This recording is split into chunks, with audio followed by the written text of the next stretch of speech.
अब तक हम लोगों ने एक आवेश के सारे गुणधर्म जान लिए हैं और हम लोगों ने यह भी देख लिया है कि अगर कोई अणु या परमाणु वैद्युत क्षेत्र को भेद कर लेता है तो वह ध्रुवित हो जाता है।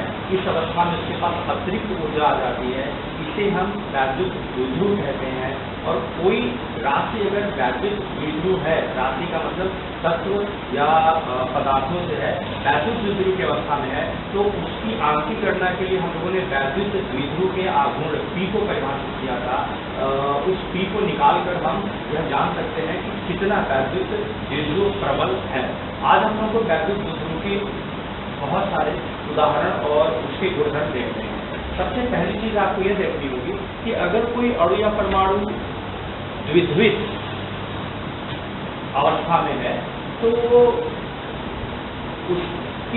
उसका जो वैद्युत क्षेत्र के साथ इंटरेक्शन है वो कैसा होगा। मतलब हमें देखना चाहिए वैद्युत द्विध्रुव को बाह्य वैद्युत क्षेत्र में रखने पर उससे कार्य करने वाला बल एवं बल का आघूर्ण हमें देखना चाहिए कि वैद्युत द्विध्रुव अगर किसी बाह्य वैद्युत क्षेत्र में है तो उसे उसकी स्थिति परिवर्तन में कितना कार्य करना होगा, कितनी ऊर्जा उसके पास है। और किसी वैद्युत द्विध्रुव में तो दो आवेश हैं, तो इन आवेशों की कुल जो आप कह सकते हैं वैद्युत क्षेत्र है, आवेशों का जो जोन है जिसमें ये वैद्युत क्षेत्र उत्पन्न करेगा उसका मान कितना है। यानी आप वैद्युत क्षेत्र का मान दो तरीके से निकालते थे, वैद्युत क्षेत्र की तीव्रता और वैद्युत क्षेत्र के विभव से। तो इसका मतलब है हमें द्विध्रुव के लिए वही सारी गणना करनी है जो आपने एक आवेश के लिए किया था। तो इसमें सबसे पहला टॉपिक जो आपको देखना है वो है द्विध्रुव पर कार्यरत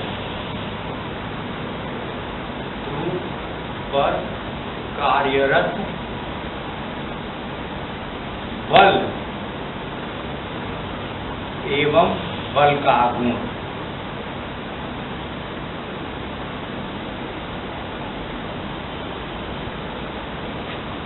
अगर आप एक द्विध्रुव को किसी बाह्य वैद्युत क्षेत्र में किसी कोण पर रख दें, ये हो गया -q, ये हो गया +q, ये हो गया वैद्युत क्षेत्र E, और एक समान हमने वैद्युत क्षेत्र लिया है, एक नंबर के लिए असमान वैद्युत क्षेत्र में रख के देखेंगे। आपके सिलेबस में एक समान वैद्युत क्षेत्र की ही गणना है।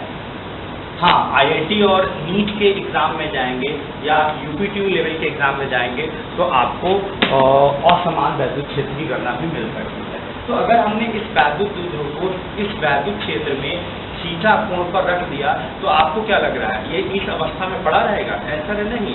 जो ऋण आवेश है वो वैद्युत क्षेत्र के विपरीत दिशा में बल का अनुभव करेगा।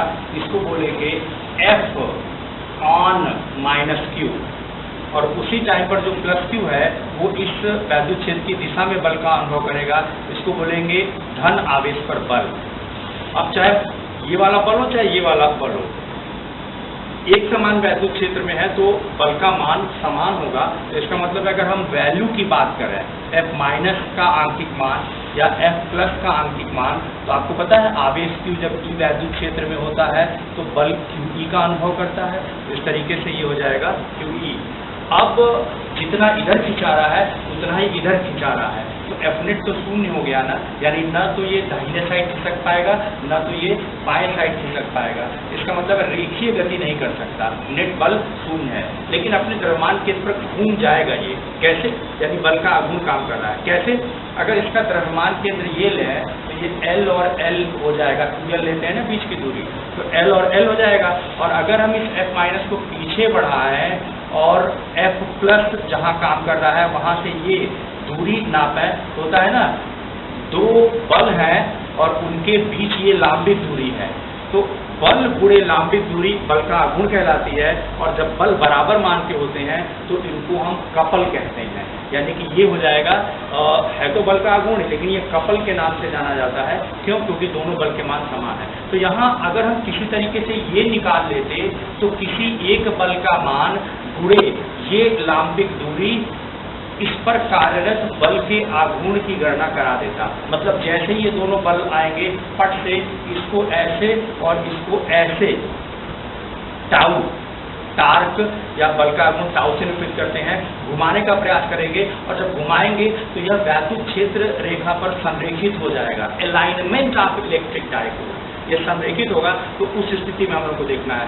तो यहाँ अगर हम निकालें तो देखिए एक त्रिभुज बन गया, राइट एंगल 90 डिग्री वाला समकोण त्रिभुज बना, ये थीटा है तो ये भी थीटा हो जाएगा। आप इसके ऊपर साइन थीटा लगा दीजिए, एक तो बल निकाल चुके थे, दूसरा त्रिकोणमिति से sine over the theta apply कर दीजिए तो हो जाएगा ये d परपेंडिकुलर अपान ये हो जाएगा 2l, निकल गया यहाँ से लांबिक दूरी d, ये लंबवत का चिन्ह है तो यहाँ हमारे पास हो जाएगा d लांबिक दूरी is equal to 2l sine theta. अब आपको पता है कि द्विध्रुव पर कार्यरत बल के आघूर्ण टाउ का मान हो जाएगा किसी एक फोर्स का आंकिक मान गुणे लांबिक दूरी। फोर्स का मान था Q इंटू E और लांबिक दूरी आपने निकाली है 2l साइन थीटा। इसमें Q इंटू 2l याद कीजिए, अगर यह एक द्विध्रुव है तो इसके लिए आपने एक राशि परिभाषित की थी P, जिसका मान था Q इंटू 2l। इसका मतलब है Q इंटू 2l जो होगा वो वैद्युत द्विध्रुव का आघूर्ण हो जाएगा P और बचेगा E sine theta, PE sine theta. पहला डेरिवेशन आपको मिल रहा है वैद्युत द्विध्रुव में, क्योंकि इसके पहले तो परिभाषित किए थे कि वैद्युत द्विध्रुव क्या है और उसको परिभाषित करने के से आप वैद्युत द्विध्रुव का आघूर्ण निकालना सीख गए थे। अब जितने भी द्विध्रुव होंगे जब वैद्युत क्षेत्र में वो आएंगे तो वैद्युत क्षेत्र के साथ उनका इंटरैक्शन होगा। उस इंटरैक्शन में उनका अगर एक समान वैद्युत क्षेत्र है तो कुल बल तो शून्य आएगा, यानी रेखीय गति संभव नहीं है, लेकिन वो अपने द्रव्यमान केंद्र पर घूर्णन की प्रवृत्ति शो करेंगे। तो यहाँ से टार्क टाउ का जो मान आ रहा है वो PE साइन थीटा आ रहा है।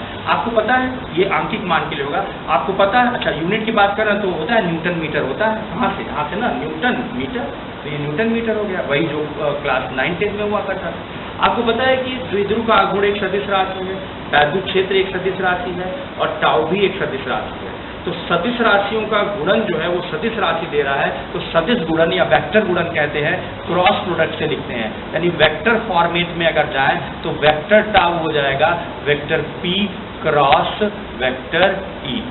मतलब अगर इसको दे दिया जाए px cap I plus py cap j plus pz cap k, इसको दे दिया जाए ex cap I plus py cap j plus pz cap k, तो आप डिटर्मिनेंट मेथड से या आपने क्रॉस प्रोडक्ट का जो मेथड दिया था उस हिसाब से आप सॉल्व करते चले जाएंगे। सॉल्व करेंगे तो आपको मिलेगा tau x cap I plus tau y cap j plus tau y cap k। X अक्ष के लिए बल का आघूर्ण y अक्ष के लिए और ये z वाला हो जाएगा, z अक्ष के लिए बल का आघूर्ण, ये तीनों अलग अलग हो जाएगा। अब आइए कि जब ये बल का आघूर्ण लगा तो ये घूमा, घूमने के बाद ये एलाइन हो जाता है। एलाइन मतलब संरेखित होकर चुपचाप फटा जाता है, वैद्युत क्षेत्र पर ये संरेखित हो जाता है। तो ऐसा क्यों है कि जब एक द्विध्रुव एनी एंगल पर होता है, किसी कोण पर होता है, तो वो अपनी स्थिति स्वयं परिवर्तित करता है, क्योंकि उसके पास अतिरिक्त ऊर्जा है, उसके ऊपर एक बल का आघूर्ण है। बल नहीं है लेकिन बल का आघूर्ण है। किसी भी निकाय पर उसकी स्थायी अवस्था को जानने के लिए हम बल निकालते हैं, बल का आघूर्ण निकालते हैं और उसकी कुल स्थिति ऊर्जा निकालते हैं। अगर बल शून्य आवे, बल का आघूर्ण शून्य आवे, स्थिति ऊर्जा ऋणात्मक आवे, तो इसे हम स्थायी साम्य अवस्था कहते हैं। ये मैकेनिक्स का रूल है, स्टैटिक एंड डायनामिक्स मीन्स अगर किसी निकाय पर कार्यरत कुल बल शून्य है, कुल बल का आघूर्ण शून्य है, तो न वह रेखीय गति कर पाएगा न गुणन गति कर पाएगा। और अगर ऊर्जा निगेटिव है तो आकर्षण की ब्लास्ट भी नहीं कर पाएगा। मतलब यह सबसे स्थायी साम्य अवस्था है। तो बल तो जीरो आया था ना, अगर टाउ जीरो आ जाता, ये बाद में देख लेंगे, अगर टाउ जीरो आ जाता तो हम साम्य अवस्था कोई भी दो शर्त पूरी हो जाए तो साम्य अवस्था ले सकते हैं। तो देखिए टाउ कैसे जीरो आएगा, जब इस पे बल का आघूर्ण लगा तो ये घूमा और घूमने के बाद संरेखित हो गया, और संरेखित होने के बाद देख रहे हैं कि ये अब नहीं चल रहा है, ये ऐसे ही रुक गया। ये E का वैद्युत क्षेत्र है, ये माइनस Q था, ये प्लस Q था, ये बीच की दूरी थी, प्लस टू माइनस वैद्युत क्षेत्र होता है, माइनस टू प्लस जो है वो वैद्युत द्विध्रुव का आघूर्ण होता है। अब आप ध्यान से देखिए तो आपको दिखेगा कि जो माइनस Q है वो वैद्युत क्षेत्र के विपरीत दिशा में बल का अनुभव करेगा, ये हो जाएगा F माइनस, और जो प्लस Q है वो वैद्युत क्षेत्र की दिशा में बल का अनुभव करेगा, ये हो जाएगा F प्लस। देख रहे हैं एफ नेट तो अभी भी शून्य है ना, जितना धन आवेश उधर खिंचा रहा है उतना ही ऋण आवेश इधर खिंचा रहा है। एक समान वैद्युत क्षेत्र है ना, असमान कर देंगे तो ये फिर कैंसिल नहीं होंगे, अभी हम देख रहे हैं। तो ये एक समान वैद्युत क्षेत्र में है तो एफ प्लस और एफ माइनस एक दूसरे के प्रभाव को निरस्त कर देंगे, तो एफ नेट तो अभी भी शून्य है, एफ नेट शून्य है। और जब टाउ निकालने जाएंगे तो आप देख रहे हैं कि द्विध्रुव जो है वो वैद्युत क्षेत्र पर संरेखित है, तो थीटा तो 0 डिग्री हो गया ना, ये जो थीटा था जब ये संरेखित हो जाएगा तो थीटा 0 डिग्री हो जाएगा। तो टाउ का मान निकालने के लिए था पी का मान, ई का मान और साइन जीरो 0 होता है, आ जाएगा 0। यानी जब द्विध्रुव किसी एक समान वैद्युत क्षेत्र में किसी भी कोण पर व्यवस्थित होता है तो उसका एफ नेट तो शून्य होता है, लेकिन उसके ऊपर कार्यरत बल का आघूर्ण उसे घुमाना शुरू कर देता है और घुमाकर उसकी एक ऐसी अवस्था ग्रहण कराता है जिसमें उस पर कार्यरत बल का आघूर्ण शून्य हो जाए। अब जो बल था वो पहले ही शून्य था, बल का आघूर्ण भी शून्य हो गया, अब ये इस अवस्था में अनंत काल तक पड़ा रह सकता है, इसे इसकी साम्य अवस्था कहते हैं। यानी वैद्युत द्विध्रुव वैद्युत क्षेत्र में संरेखित हो जाता है। अब मान लेते हैं ये इतना ही है, आपको पी का मान दे देगा, ई का मान दे देगा, थीटा दे देगा, आपको टार्क टाउ बताना रहेगा। अब मान लेते हैं ये असमान वैद्युत क्षेत्र होता तो, हालांकि सिलेबस में नहीं है लेकिन फिर भी हम कम से कम देख तो लें हल्का फुल्का कि थोड़ा सा आगे बढ़ेंगे तो हमें क्या मिलने वाला है।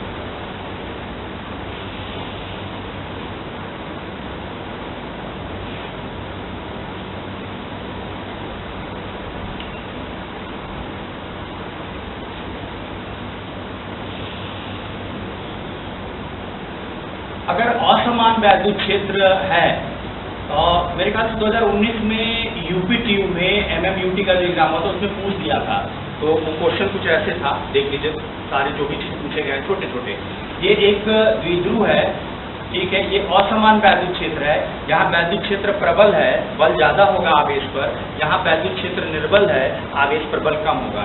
ये माइनस क्यू है, ये प्लस क्यू है, माइनस क्यू पर वैद्युत क्षेत्र के विपरीत दिशा में बल लगेगा और ये बल ज्यादा लगेगा क्योंकि वैद्युत क्षेत्र प्रबल है, ये हो जाएगा एफ माइनस। और क्या, जो प्लस क्यू है वैद्युत क्षेत्र की दिशा में बल लगेगा तो वो बल ऐसे होगा, ये हो जाएगा एफ प्लस, और यहाँ वैद्युत क्षेत्र निर्बल है तो एफ प्लस का जो मान होगा आंशिक मान वो थोड़ा कम होगा।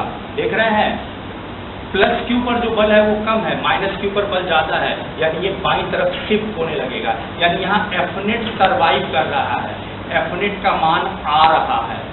ठीक है, आ जाइए टाउ नेट, तो निकालना नहीं सिर्फ जानना है क्या इसके ऊपर बल का आघूर्ण लग रहा है, ये कहीं द्रव्यमान केंद्र होगा, इसको पीछे बढ़ाइए, इसको पीछे बढ़ाइए, आ गया लांबिक दूरी।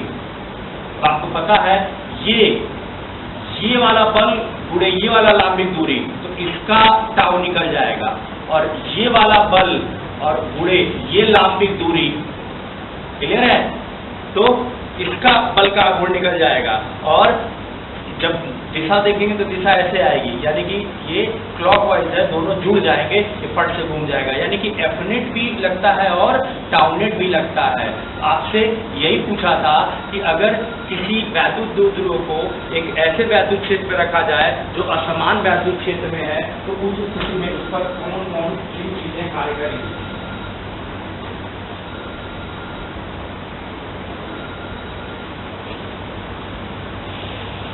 तो यहाँ हमारे पास असमान वैद्युत क्षेत्र में रखे द्विध्रुव पर नेट बल भी कार्य कर रहा है और नेट बल का आघूर्ण भी कार्य कर रहा है। अब अगर हम इसको एलाइन होने दें, संरेखित होने दें, तो मतलब इसकी दूसरी अवस्था, क्योंकि एफ नेट इसको खींच ले जाएगा, बाहर खींच के ले जाएगा और उसी समय ये घूर्णन भी कर रहा होगा, यानी रेखीय गति के साथ साथ घूर्णन गति में भी ये इन्वॉल्व है।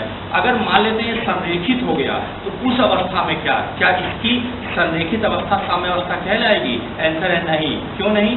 ये वैद्युत क्षेत्र हो गया, प्रबल वैद्युत क्षेत्र, निर्बल वैद्युत क्षेत्र, ये हो जाएगा माइनस क्यू, ये हो जाएगा प्लस क्यू। यहाँ हमने इसके ऊपर जो बल लगाया या लगाएंगे वो वैद्युत क्षेत्र के विपरीत लगाएंगे और ज्यादा लगाएंगे क्योंकि यहाँ वैद्युत क्षेत्र प्रबल है, ये हो जाएगा एफ माइनस।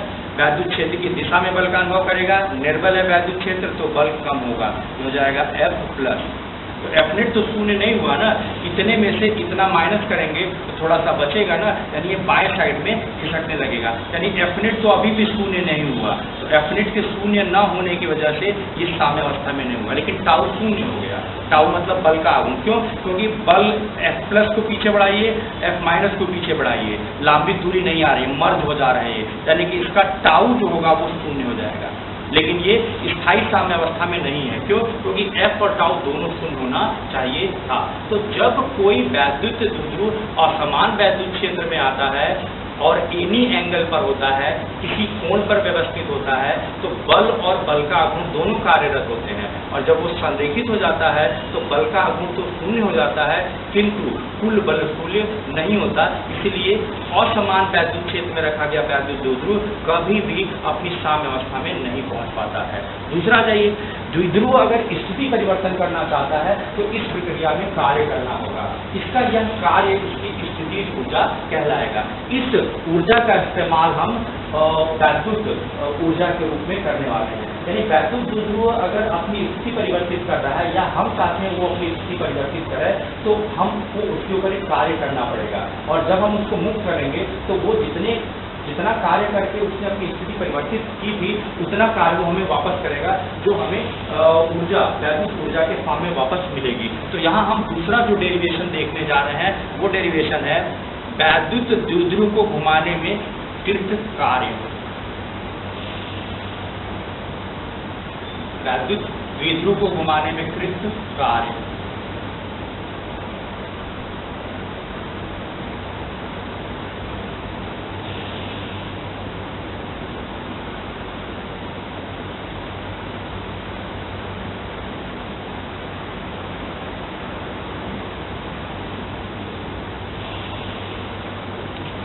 वैद्युत द्विध्रुव को घुमाने में कृत कार्य का मतलब क्या? मान लीजिए ये असमान नहीं पढ़ना है, एक समान पढ़ना है। ये एक समान वैद्युत क्षेत्र है, ठीक है। ई हमने एक द्विध्रुव को एट एंगल थीटा, कोण थीटा पे व्यवस्थित किया हुआ है, -q + q। हमें पता है अगर इसको मुक्त करना है तो पट से घूम करके संरेखित हो जाएगा। तो स्टेप 1 आ जाएगा, इसके द्वारा अनुभव किया जाने वाला बल का आघूर्ण हो जाएगा Pe sin थीटा। निकल गया ये। अब अगर हम चाहते हैं इसको छोड़ दें तो घूम जाएगा, हम चाहते हैं इसको d थीटा से इसको घुमा दें, तो d थीटा से अगर घुमाना चाहते हैं तो ये d थीटा हो जाएगा, d थीटा। इस प्रक्रिया में कृत कार्य हो जाएगा dw। भाई थोड़ा सा घुमाए तो थोड़ा सा कार्य करेंगे, बहुत ज्यादा घुमाएंगे तो ज्यादा कार्य करेंगे। आपको पता है कार्य बराबर होता है बल गुणे विस्थापन, x कह लीजिए, ये होता है। अगर आप कहते हैं कि विस्थापन छोटा है तो कृत कार्य भी छोटा होगा। अगर बल और विस्थापन समदिश हैं तो प्लस लेते हैं, विपरीत दिशा है तो माइनस लेते हैं। अब यहाँ बल की जगह बल का आघूर्ण है और dx की जगह यहाँ पे कोणीय विस्थापन है। अरे कोणीय बल कोणीय विस्थापन, यानी कि अगर आप टाउ आघूर्ण के विरुद्ध d थीटा घुमा रहे हैं, विरुद्ध क्यों? ये चाहता है संरेखित करना और हम विपरीत दिशा में ले जा रहे हैं, यानी कि माइनस। यानी आप जो बल जानते थे, आप जो कार्य जानते थे बल गुणे विस्थापन, वही कार्य हम यहाँ बल के आघूर्ण और यहाँ कोणीय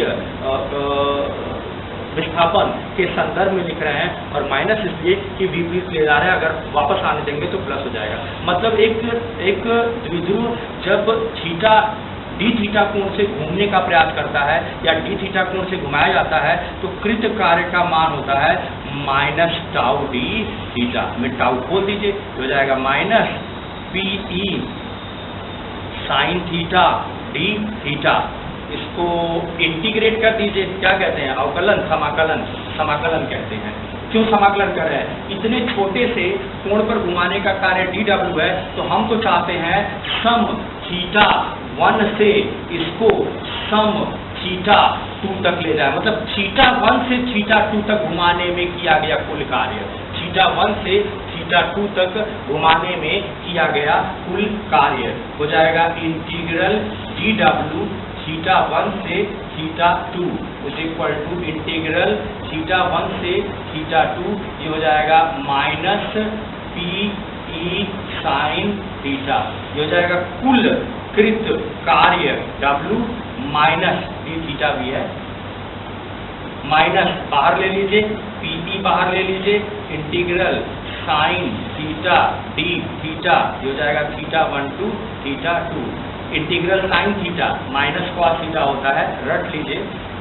जैसे जैसे जरूरत होगी हम देखेंगे कि कैसे इसको कवर करेंगे, फिलहाल अभी सूत्र मान के रट लीजिए इसको। ये हो जाएगा माइनस पीई और integral sine theta d theta हो जाएगा माइनस कॉस थीटा, ये हो जाएगा लोअर वैल्यू, ये हो जाएगा अपर वैल्यू, माइनस और माइनस प्लस हो जाएगा। अपर वैल्यू रखेंगे तो cos theta 2 minus lower value रखेंगे तो cos theta 1, cos theta 2 minus cos theta 1, यानी आपको मिल जाएगा यहाँ पे W is equal to minus plus हो गया ना, minus cos theta minus plus, ये हो जाएगा PE, ये हो जाएगा cos theta 2 minus cos theta 1, cos theta 2 minus cos theta 1, ये हो जाएगा। ठीक है, तो थीटा 1 पे था, थीटा 2 पे अगर ले जाए तो हमें जो कार्य करना पड़ेगा वो कार्य हो जाएगा PE cos theta 2 minus cos theta 1। ठीक है, अब अगर मैं कहता कि साम्य अवस्था से, किसी साम्य अवस्था से, यानी कि कहता साम्य अवस्था से तो थीटा 1 0 हो जाता, सिर्फ 60 डिग्री कहता तो थीटा 2 हो जाता। तो इसका मतलब है कि अच्छा ये तो हमने विपरीत दिशा में चला कर लिया। अगर इसको हम कहते कि मुक्त छोड़ रहे हैं तो ये चीज क्या होता है, ये अपनी पोजीशन बदल लेते। अरे भाई आगे माइनस नहीं होता, एक माइनस आ जाता, तो उस केस में ये W लिखा जाता, क्योंकि बुक में पता नहीं समदिश लेके छोड़ा है विपरीत दिश लेके छोड़ा है। तो यहाँ हमारे पास हो जाएगा PE, दोनों सूत्र लगेगा, cos theta 1 minus cos theta 2। ये हमने घुमाने में कृतकार किया है, और जब ये थीटा 2 से थीटा 1 पर घूम कर आएगा तो द्विध्रुवी इतना कार्य करेगा। तो दोनों लगा सकते हैं, कोई एक याद कर लीजिए। अगर मैं कहता साम्य अवस्था से तो मतलब हो जाता थीटा 1 इक्वल टू 0 डिग्री से कुछ कोण थीटा तक गया, तो इस अवस्था में कृतकार हो जाता PE cos 0 1 होता है, और cos थीटा 2 में थीटा 2 थीटा cos थीटा। साम्य अवस्था से थीटा डिग्री तक घुमाने में कृत कार्य का आंकिक मान होता है PE 1 माइनस cos थीटा। मतलब ये कि अगर हम किसी द्विध्रुव को साम्य अवस्था से थीटा कोण तक घुमा कर ले जाए तो उस अवस्था में कृत कार्य इतना होगा, या अगर द्विध्रुव स्वयं फ्री है, मुक्त है, वो घूर्णन कर रहा है, तो थीटा साम्य अवस्था से थीटा तक जाने में जो कार्य मिलेगा वो 1 minus PE 1 minus cos theta का होगा। तीसरा जाइए, द्विध्रुव के पास ऊर्जा है। हमने कहा था ना कि एक अणु या परमाणु जब वैद्युत क्षेत्र फेस करता है तो उसके जो ऑर्बिटिंग इलेक्ट्रॉन है, जो विभिन्न कक्षकों में चक्कर मारते हुए इलेक्ट्रॉन है, वो वृत्तीय कक्षा में न कि द्विवृत्तीय कक्षा में आ जाते हैं। इस स्थिति में समस्त ऋण आवेशों का द्रव्यमान केंद्र नाभिक में सिचुएटेड समस्त धन आवेशों के द्रव्यमान केंद्र के साथ संरेखित नहीं होता। इस केस में माइनस Q प्लस Q यानी वैद्युत द्विध्रुव बन जाता है, और इस अवस्था में अणु या परमाणु के पास अतिरिक्त ऊर्जा आ जाती है। इसे हम वापस ले सकते हैं, जिसे वैद्युत ऊर्जा के नाम से जानेंगे। तो द्विध्रुव अवस्था में जब कोई अणु या परमाणु होता है तो उसके पास कितनी अतिरिक्त ऊर्जा होती है, इसकी गणना हमें करनी है। द्विध्रुव की ऊर्जा, ठीक से बोले तो वैद्युत द्विध्रुव की स्थितिज ऊर्जा।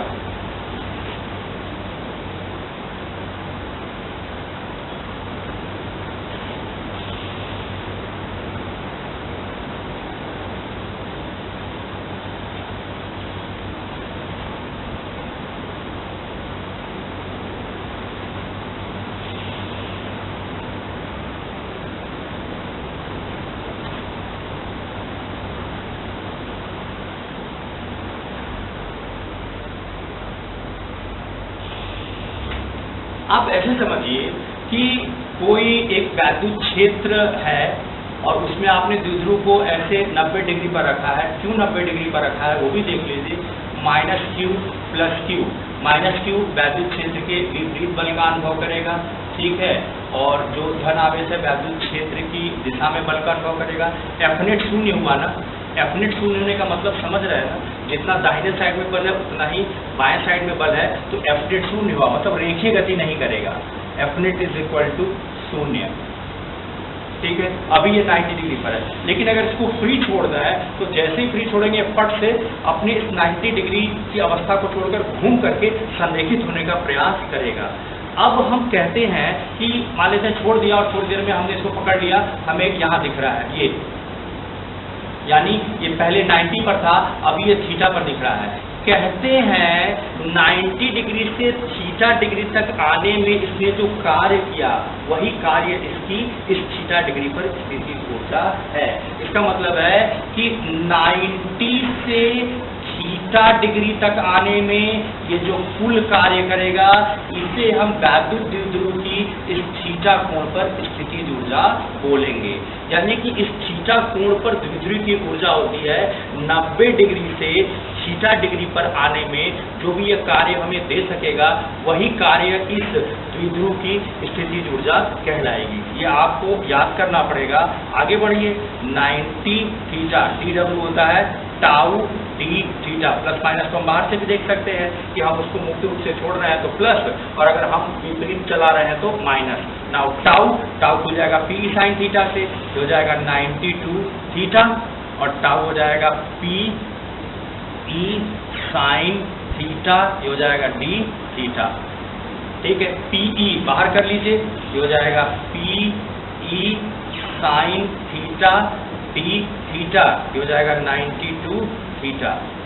साइन थीटा होता है माइनस कॉस थीटा, ये हो जाएगा PE, ये हो जाएगा माइनस कॉस थीटा, ये हो जाएगा 92 थीटा। माइनस बाहर कर लीजिए, ये हो जाएगा माइनस PE, ये हो जाएगा कॉस थीटा 92 थीटा। अपर रखेंगे तो कॉस थीटा, माइनस लोअर रखेंगे तो कॉस 90 जीरो होता है, यानी कॉस थीटा ही रह जाएगा। मीन्स आपको मिल गया माइनस PE कॉस थीटा। द्विध्रुव की समस्त ऊर्जा माइनस आ रही है, मतलब वो द्विध्रुव है लेकिन वो एक स्थायी संरचना में है, मतलब वो इक्विलिब्रियम में है। तो कहते हैं ना हम लोग की 3 तरह का होता है, स्टेबल, अनस्टेबल एंड न्यूट्रल।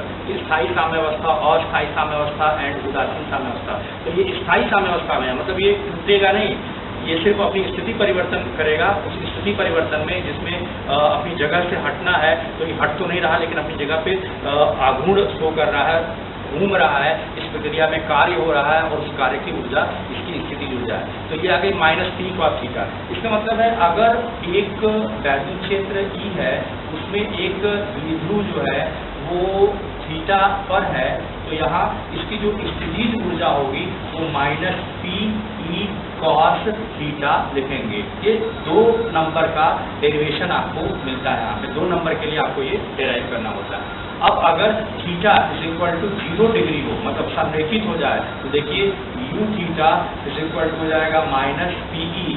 अगर थीटा 90 डिग्री रख दें तो थीटा 90 डिग्री रखेंगे तो cos 90 0, हो जाएगा u theta is equal to 0।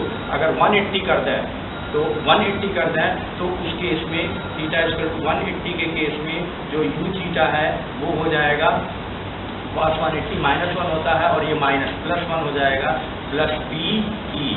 Means आप ही सोचिए थीटा इक्वल टू 0 पर माइनस PE ऊर्जा है, थीटा इक्वल टू 90 पर 0 डिग्री है और थीटा इक्वल टू 180 पर प्लस PE है। सोचिए सबसे छोटा कौन है, प्लस PE 0 माइनस PE, सबसे छोटा माइनस PE है, यानी कि संरेखित वाली अवस्था है। यानी जब एक वैद्युत द्विध्रुव जो होता है, वैद्युत द्विध्रुव और वो वैद्युत क्षेत्र में संरेखित होता है, तो हमने प्रूव किया था, एक समान वैद्युत क्षेत्र की बात कर रहे हैं, तो हमने प्रूव किया था जो F नेट होता है वो F नेट, ठीक है, यहाँ से हम लोग नहीं, ठीक है, इसको पूरा कर लेते हैं। F नेट जो होगा वो F नेट 0 होगा, इसका जो टाउ नेट है वो टाउ नेट भी 0 होगा और इसकी जो ऊर्जा है वो ऊर्जा जो आएगी वो माइनस P होगी। हो गया साम्यावस्था। हमने कहा था स्थायी साम्यावस्था क्या होती है, सब लोग नेक्स्ट लेक्चर में। तो इस प्रकार हमने वैद्युत द्विध्रुव के लिए 2 खास चीजें देखी। सबसे पहला तो ये कि जब वैद्युत द्विध्रुव किसी एक समान वैद्युत क्षेत्र में आता है तो एक बल का आघूर्ण उस पर कार्यरत हो जाता है, जिसकी वजह से वो अपने द्रव्यमान केंद्र के परिसर घूर्णन करके बाह्य वैद्युत क्षेत्र की दिशा में संरेखित हो जाता है। इस स्थिति में उसके ऊपर कुल कार्यरत बल और कुल बल दोनों शून्य होता है और स्थितिज ऊर्जा उसकी सबसे न्यूनतम आती है, इसे द्विध्रुव की साम्य अवस्था कहते हैं।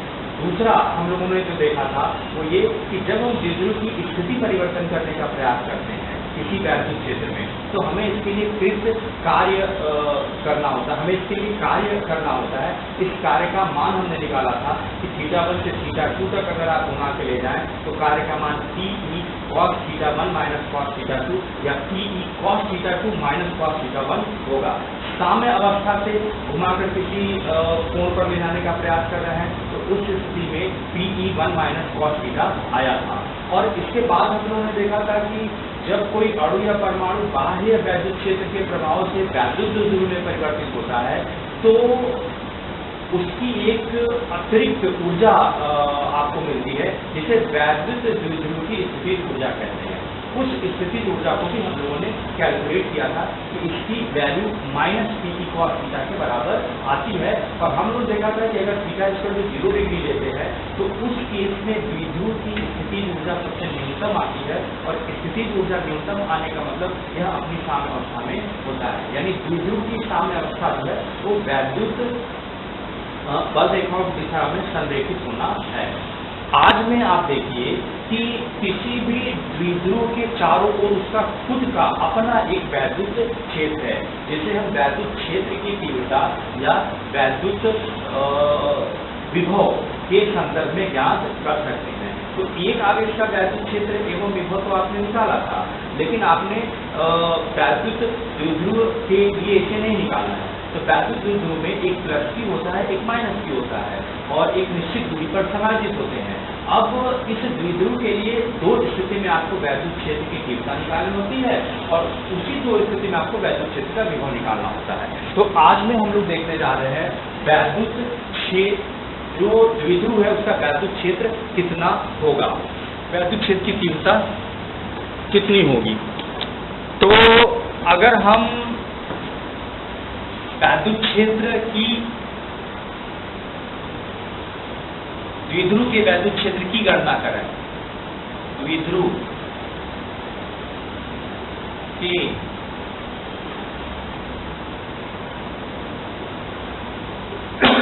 वैद्युत क्षेत्र की गणना,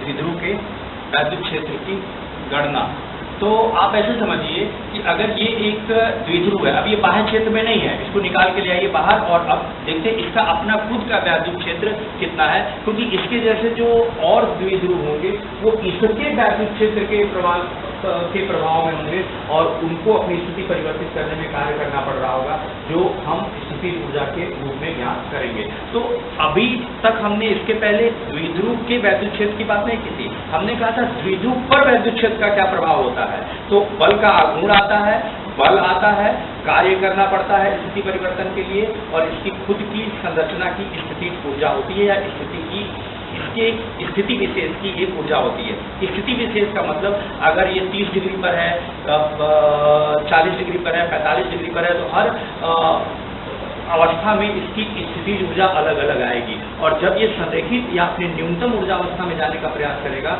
तो जो ऊर्जा का डिफरेंस है वो हमें ये दे देगा, जिसे हम वैद्युत ऊर्जा के रूप में इस्तेमाल करेंगे। अब अगर ये एक वैद्युत द्विध्रुव है, ये माइनस Q है, ये प्लस Q है, तो हम दो रेखाएं परिभाषित करते हैं, प्लस Q और माइनस Q को जो जोड़ने वाली रेखा है इसको हम अक्षीय स्थिति कहते हैं, अक्षीय। और अभिलंबवत रेखा, आवेशों को जोड़ने वाली जो रेखा है यानी द्विध्रुव की अक्ष है, जो इसके अभिलंबिक और इसके द्रव्यमान केंद्र से होकर जाने वाली जो अभिलंबिक रेखा है इसको निरक्षीय स्थिति कहते हैं, यानी अक्षीय और निरक्षीय। अब आपको पता है ये L और ये L। अब इस अक्षीय स्थिति में अगर हम कोई बिंदु P ले लें जिसका द्विध्रुव के केंद्र से ये जो दूरी है ये R है, तो हमें बताना है कि इन आवेशों के निकाय का कुल वैद्युत क्षेत्र यहाँ कितना है, इनेट कितना है।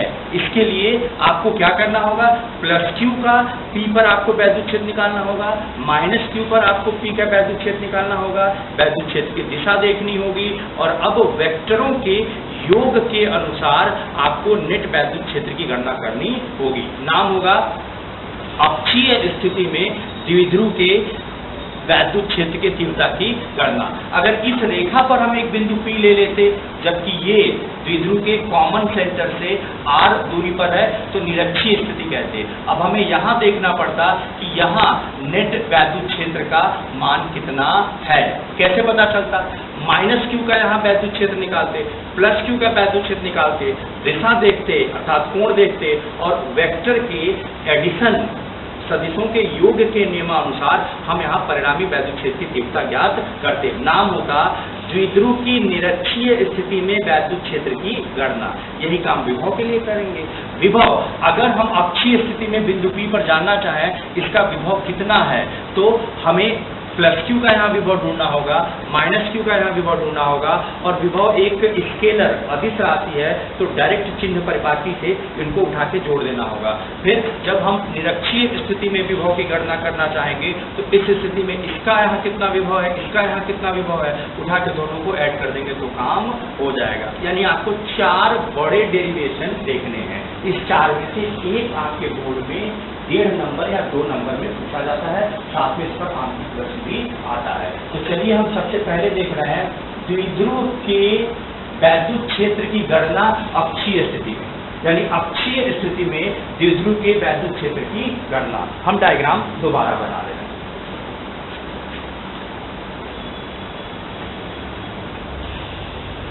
मीन्स हमारे पास -q +q 2 आवेश हैं, ये केंद्र है L और L हो गया। केंद्र से r दूरी पर अक्ष पर एक बिंदु P है जहां हम जानना चाहते हैं कुल वैद्युत क्षेत्र की तीव्रता कितनी है। इस टॉपिक का नाम है वैद्युत द्विध्रुव की अक्षीय स्थिति में वैद्युत द्विध्रुव की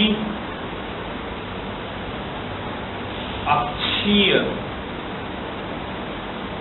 स्थिति में अक्षीय वैद्युत द्विध्रुव की अक्षीय स्थिति में वैद्युत क्षेत्र की गणना।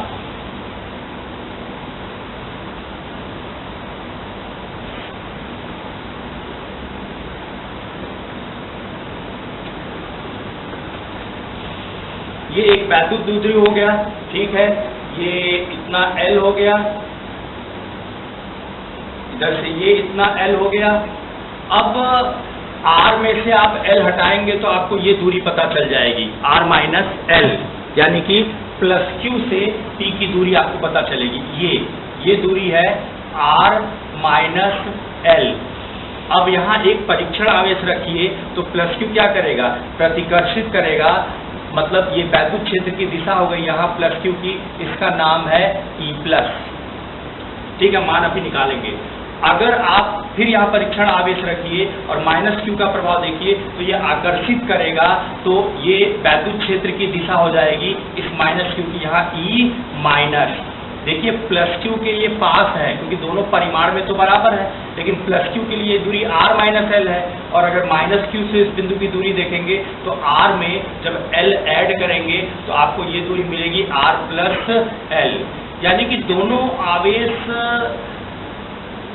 मान में समान है लेकिन वैद्युत क्षेत्र अलग अलग उत्पन्न करेंगे, मतलब अलग अलग मान का करेंगे, क्योंकि +q के पास है तो वैद्युत क्षेत्र थोड़ा ज्यादा हो गया और -q से दूर है तो वैद्युत क्षेत्र थोड़ा कम हो गया। दिख रहा है E+ में से E- को हटा देंगे तो आपको E नेट मिल जाएगा जो अक्ष के अनुदिश होगा। यानी इस चित्र से इतना तो क्लियर हुआ कि जो E नेट का आंकिक मान है वो E+ के आंकिक मान में से E- के आंकिक मान को घटा के मिलेगा। मतलब इतने में से इतना माइनस करेंगे तो आपको जो नेट वैद्युत क्षेत्र मिलेगा वो नेट वैद्युत क्षेत्र ऐसे मिलेगा, E नेट।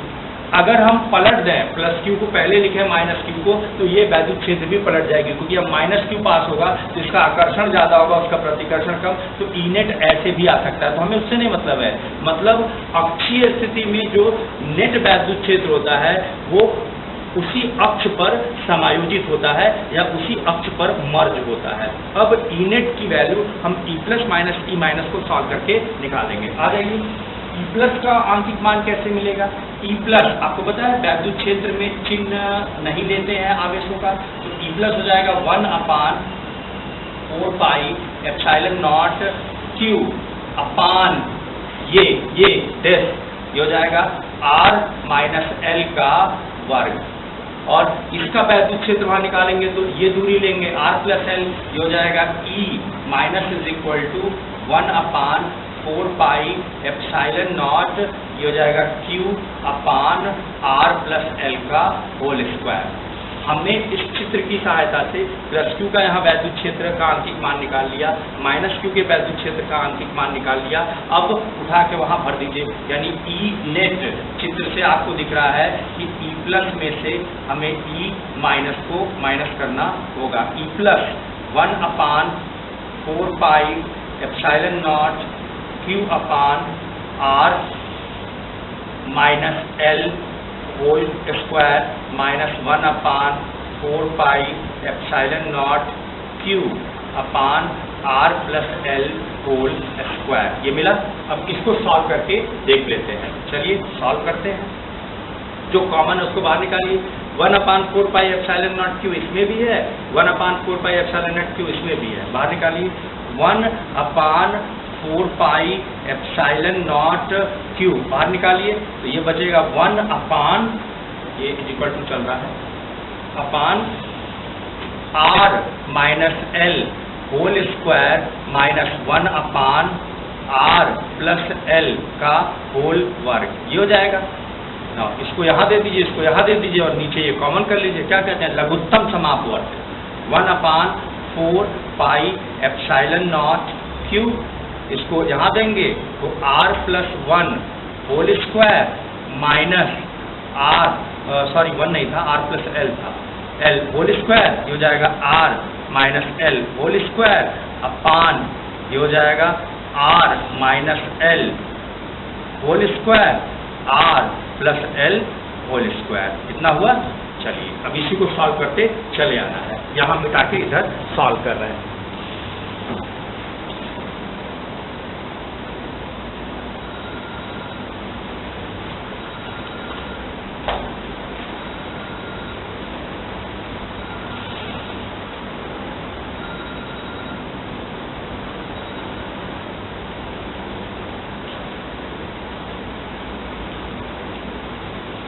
तो हमारे पास ये हो जाएगा 1/4 पाई एप्सिलॉन नॉट Q।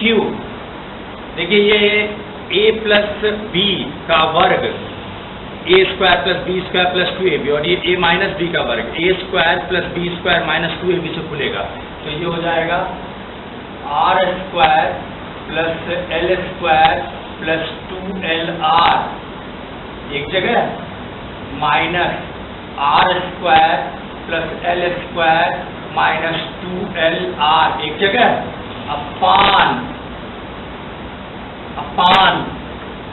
ये दोनों का वर्ग आप कॉमन ले लीजिए, तो R minus L into R plus L हो जाएगा R square minus L square, यानी ये हो जाएगा R square minus L square whole वर्ग आपने कॉमन ले रखा था। जब ये ब्रैकेट कोष्ठक खोलेंगे तो ये minus R square plus R square, ये माइनस L स्क्वायर, ये प्लस L स्क्वायर, और minus two minus plus 2LR plus 2LR 4LR हो जाएगा, और ये हो जाएगा 1/4 पाई एप्सिलॉन नॉट Q, ये हो जाएगा 4LR अपान, ये हो जाएगा R square minus L square whole square. 4LR को लिख सकते हैं 2L इंटू 2R, क्यों अभी क्लियर कर देंगे। ये हो जाएगा 1/4 पाई एप्सिलॉन नॉट Q, ये हो जाएगा इंटू 2L इंटू 2R, और ये हो जाएगा R square minus L square whole square. ये L स्क्वायर हम 0 कर रहे हैं, क्यों, एक्चुअली में जो आप द्विध्रुव के बीच दूरी ले रहे हैं ये 2L, ये L एंगस्ट्रॉम के आर्डर का है, 10⁻10 मीटर, बहुत छोटा है।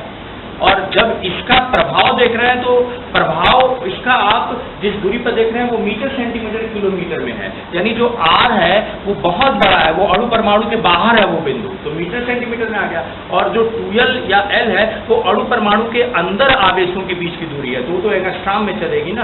तो हम जब l को कहीं ऐड या सब्ट्रैक्ट करते हैं तो उसका कोई फर्क नहीं पड़ता, बहुत छोटा है, इसीलिए l² को अगर हम घटाएं भी तो कोई खास फर्क नहीं पड़ेगा, इसीलिए हमने उसको शून्य कर दिया। इंटू करते हैं लेकिन क्योंकि छोटा है तो छोटा कर देगा, बड़ा कर देगा, लेकिन घटेगा इतना कम है कि कोई खास फर्क नहीं पड़ेगा।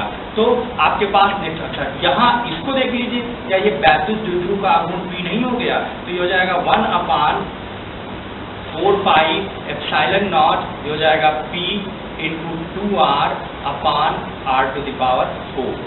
नाउ ये r यहाँ एक पावर कम कर देगा, तो ये हो जाएगा 1/4 पाई एप्सिलॉन नॉट 2p/r³।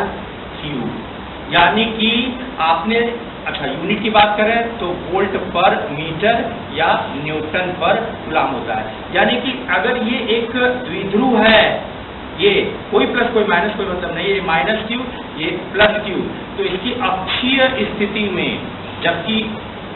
स्थिति में, जबकि बिंदु P पर वैद्युत क्षेत्र की तीव्रता की गणना करनी थी और वो द्विध्रुव के केंद्र से स्मॉल r दूरी पर था, तो यहाँ जो E का मान आ रहा है वो आपको याद करना होगा, 1/, डेरिवेशन भी चाहिए, 2 नंबर का है, 1/4 पाई एप्सिलॉन नॉट 2p/r³,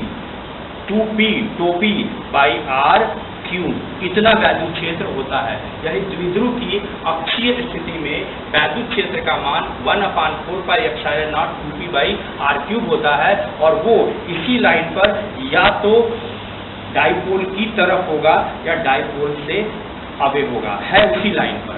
आ जाइए, अक्षीय स्थिति आपने पूरी तरह से देखा। दूसरा डेरिवेशन देखते हैं, द्विध्रुव की निरक्षीय स्थिति में वैद्युत क्षेत्र की गणना।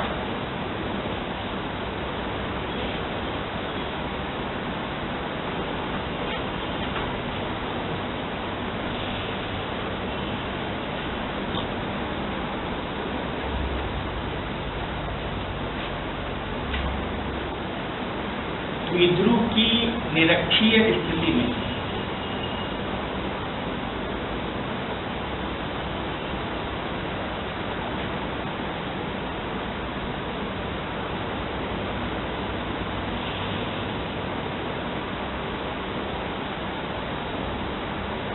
इसी का चांस है इस साल, क्योंकि पिछले साल वो आ चुका है, पिछले साल मतलब 2020 में, 21 में आप वोट देंगे तो चांस है। ये हो गया यहाँ पे वैद्युत द्विध्रुव, ये हो गया -q, ये हो गया +q। अभिलंबवत रेखा खींचिए जो बीचों बीच से होकर जाए, ये L हो जाएगा, ये L हो जाएगा। इस लाइन को निरक्षीय स्थिति कहते हैं। इसमें स्मॉल r दूरी पर यह एक बिंदु P है और आपको जानना है यहाँ नेट वैद्युत क्षेत्र कितना है। अब अगर हम अच्छा P से -q को रफली ज्वाइन कर दीजिए, +q से रफली ज्वाइन कर दीजिए। अगर हम परीक्षण आवेश को यहाँ मुक्त करें तो -q से अपनी तरफ खींचेगा, यानी P पर -q का जो वैद्युत क्षेत्र है वो E- हो गया। और जब आप परीक्षण आवेश पर +q का प्रभाव देखेंगे तो ये +q उसे प्रतिकर्षित करेगा, तो +q का जो मान होगा वो और दिशा जो होगी वो इस लाइन के अनुदिश होगी।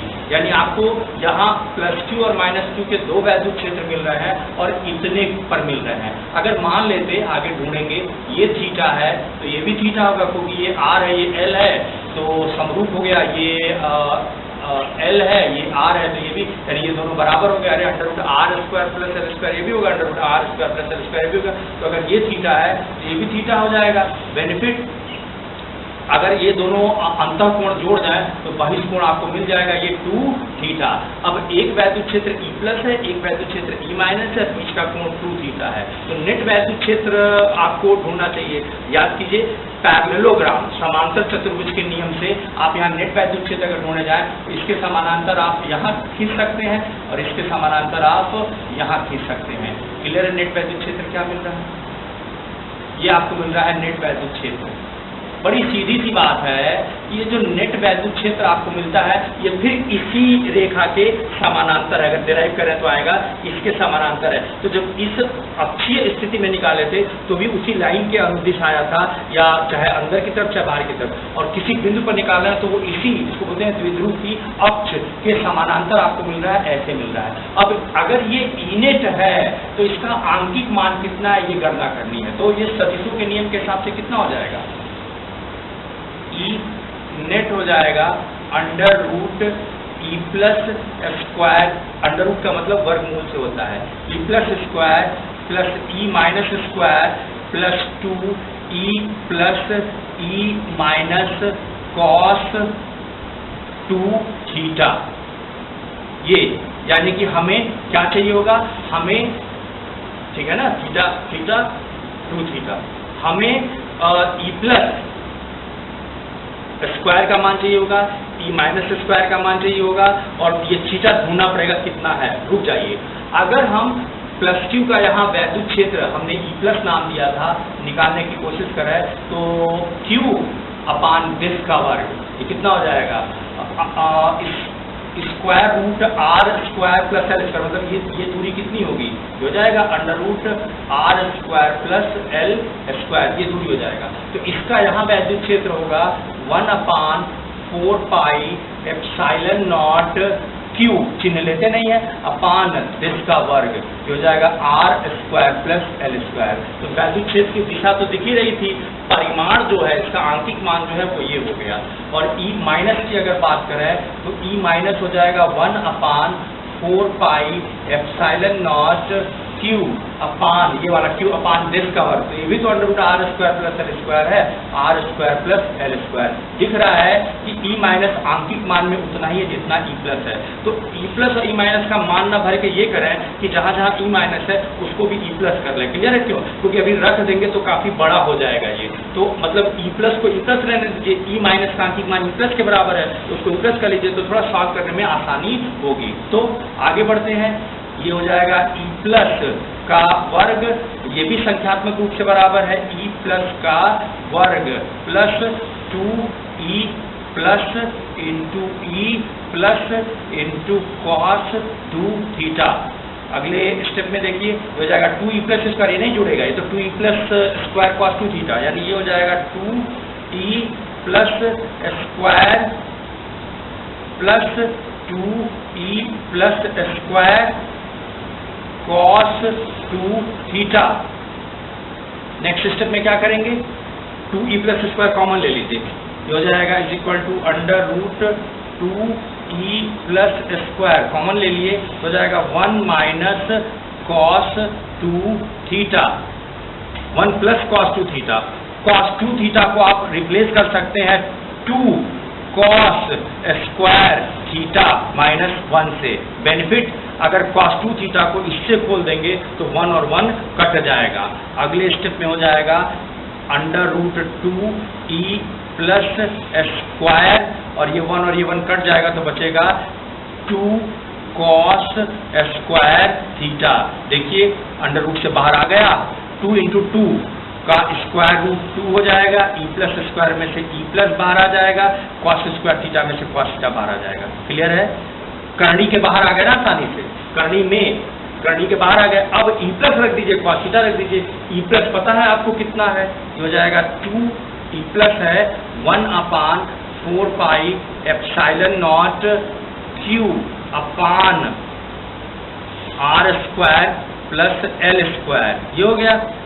कॉस थीटा हो जाएगा आधार एल बटा कर्ण under root R square plus L square, यानी इस त्रिभुज से निकल रहा है L upon R square plus L square करणी में, करणी को पावर 1/2 कहते हैं। देखिए इस पर पावर 1 है, इस पर पावर मतलब घात 1/2 है, तो 1 प्लस 1/2 3/2 हो जाएगा। ऊपर देखिए q इंटू 2l p हो जाएगा। इसको यहाँ लिख रहे हैं, अगर यहाँ लिखें तो हमें दिख रहा है कि ये मिलेगा is equal to 1/4 pi epsilon naught, ये हो जाएगा p और नीचे हो जाएगा R square plus L square to the power 3/2। आपको पता है एल स्क्वायर बहुत छोटा होता है, आर मीटर सेंटीमीटर किलोमीटर में है, और एल अणु परमाणु के बीच में आवेशों का घूर्णन की दूरी है। तो ये तो एल तो एंगस्ट्रॉम में है, कोई फर्क नहीं पड़ेगा जोड़ने घटाने का, इसको 0 कर लीजिए। तो आपको ये मिलेगा 1/4 पाई एप्सिलॉन नॉट P अपान ये हो जाएगा R स्क्वायर, ये हो जाएगा 3/2, ये और ये कैंसिल हो जाएगा। आपको मिल रहा है 1/4 pi epsilon not P/R cube. यानी कि अगर ये द्विध्रुव है तो इसकी अक्षीय स्थिति में जब आपने वैद्युत क्षेत्र निकाला तो वो था 1/4 pi epsilon not 2P/R cube, और जब आपने निरक्षीय स्थिति में निकाला, इस पर कहीं निकाला, ठीक है, ये दूरी हमने R ली थी, उसी तरीके से ये दूरी अभी R होगी, यहाँ निकालेंगे तो यहाँ जो वैद्युत क्षेत्र की तीव्रता आएगी या वैद्युत क्षेत्र आएगा उसमें 2 नहीं रहेगा, आधा। अगर मान लेते हैं पूछ दिया आपसे सिद्ध करें कि द्विध्रुव की निरक्षीय स्थिति में वैद्युत क्षेत्र अक्षीय स्थिति का आधा होता है, तो आपको दोनों डिराइव करना पड़ेगा और फिर दोनों का रेशियो निकालना पड़ेगा। तो प्रूव होगा कि अक्षीय और निरक्षीय स्थिति में वैद्युत क्षेत्र जो है वो 1 में 2 आता है, 1 में 1 आता है, यानी कि निरक्षीय जो होता है वो आधा होता है अक्षीय का। तो जो यहाँ आया था ये 2P/R क्यूब आया था, यहाँ जो आया वो 1/4 pi epsilon not P/R cube आया। अब यही काम, ये तो निकल गया निरक्षीय स्थिति में वैद्युत क्षेत्र की तीव्रता की गणना, यही काम हमें अब जो है वो वैद्युत क्षेत्र में विभव की गणना के लिए